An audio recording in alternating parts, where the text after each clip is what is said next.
भाई 1 साल से इसमें पुलिस द्वारा कोई कार्रवाई नहीं की जा रही है और चुनाव से पूर्व भी जब चुनाव शुरू हुए थे तो परिवार धरने पे बैठा था कि साहब हमारे प्रकरण नहीं हो, हम चुनाव का बहिष्कार करेंगे। ये बात मेरे संज्ञान में जब आई थी और मैं आयत ज्वाइन किया जब भी, तो मैंने मौका देखा और विशेष टीम गठित की।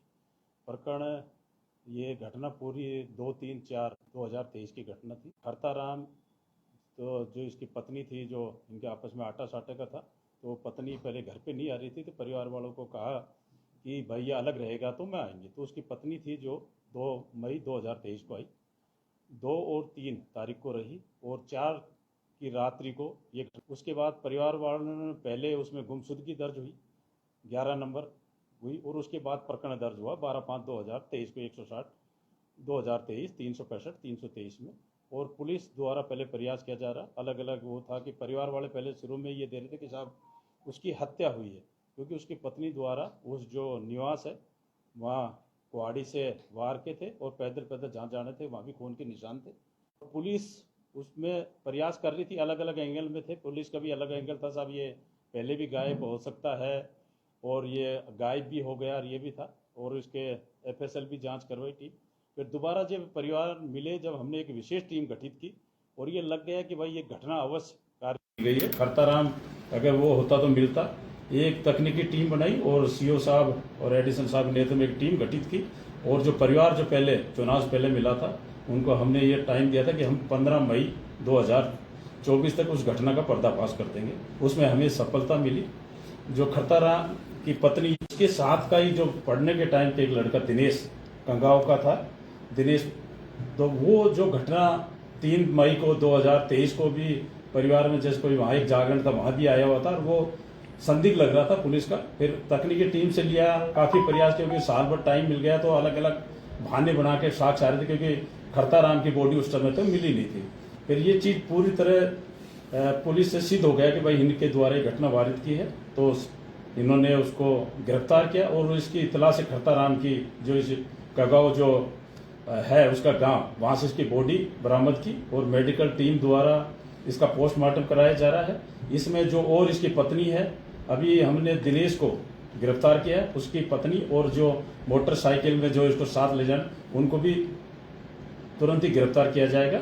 और प्रकरण में पुलिस की टीम ने एक अच्छा सहयोग करके 1 साल बाद इसका हत्या का पर्दाफाश किया। सर, हत्या करने के पीछे क्या वजह रही?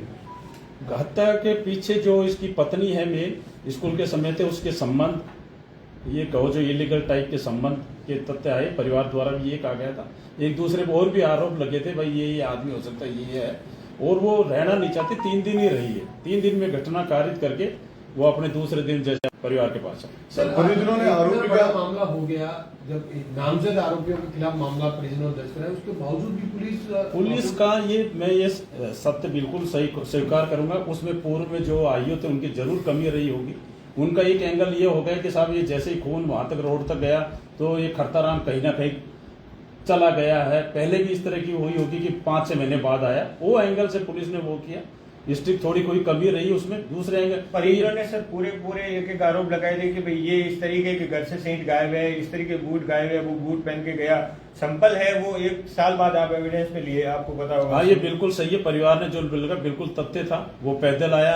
उसके बाद जो ये दिनेश है, जो मृतक के ही जूते पहन के वो चल गया, तो वो उस एंगल में राकेश साहब भी जूते पहन के गया है। उसमें भटकाने का काम, मतलब जो मुलजिम में बड़े शातिर प्रवृत्ति के आदमी हैं, जो पूरा भटकाने का काम किया उन्होंने।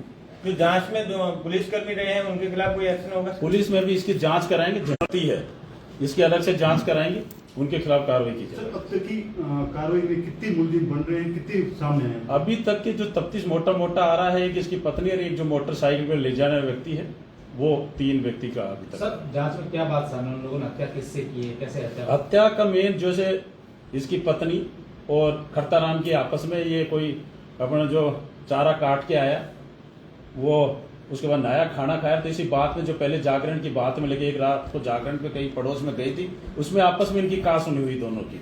तो कहा सुनी होकर दोनों, भाई ये आप क्यों गए वहां गए, तो इस कहा सुनी के चक्कर में और चरित्र के ऊपर, शक के ऊपर में इनकी कहा सुनी हुई। फिर उसकी पत्नी ने इस दिनेश को फोन किया। दिनेश अपनी मोटरसाइकिल से जो रोड पे मोटरसाइकिल खड़ी करके पैदल अपने घर आकर उन्होंने वारदात की, कुल्हाड़ी से वार किया। उसकी पत्नी ने उसका सहयोग किया और फिर उसके बाद जो ये भाई मर गया तो एक रेगजिन के टाइप के जो अपनी गाड़ी में उसको पैक करके जो दिनेश है जो अपने खुद की बॉडी मतलब भारी है तो उठा के रोड तक लेकर एक साथी के द्वारा जिस बार भी पुलिस कर रही कार्रवाई मोटरसाइकिल पर डाल के उस कुएं में अपने जो गांव है उसमें उसको सर इसका लंबा टाइम के लिए बॉडी क्या है साथी को भी पुलिस ने हिरासत में लिया। हाँ साथी को अभी ले लिया पूरा से तफ्तीश कर रहे हैं उसको। बॉडी की सर क्या हालत और है? अन्य भी इसमें अभी तक तफ्तीश में 3 का ही मोटा मोटा रोल आया है इन्हीं का जो आया है। तो सर ये शव जो मिला है गांव के बीचों बीच एक आंध्रा का हॉस्पिटल मिला, तो क्या इसको लेकर भी है कि गांव के लोगों को कुछ भनक लगी हो इसकी? नहीं लगा उसने इस तरह रेगजिन का क्या जो बदबू टाइप अपन मानते जो आई वो नहीं आई भाई जो इस तरह के रेगजिन में पैक करने के बाद पूरे बॉडी और उसे नस जो हड्डी उड्डी टाइप है वो बची पूरी बॉडी इसमें वो होगी। सर अभी क्या एफएसएल और जो पोस्टमार्टम करोगे किस तरीके का पोस्टमार्टम करोगे? नहीं मेडिकल बोर्ड से पोस्टमार्टम कराएंगे और जो भी एफएसएल की जो भी प्रक्रिया होती है लेंगे डीएनए टेस्ट का वो सारी चीज कार्रवाई करेंगे।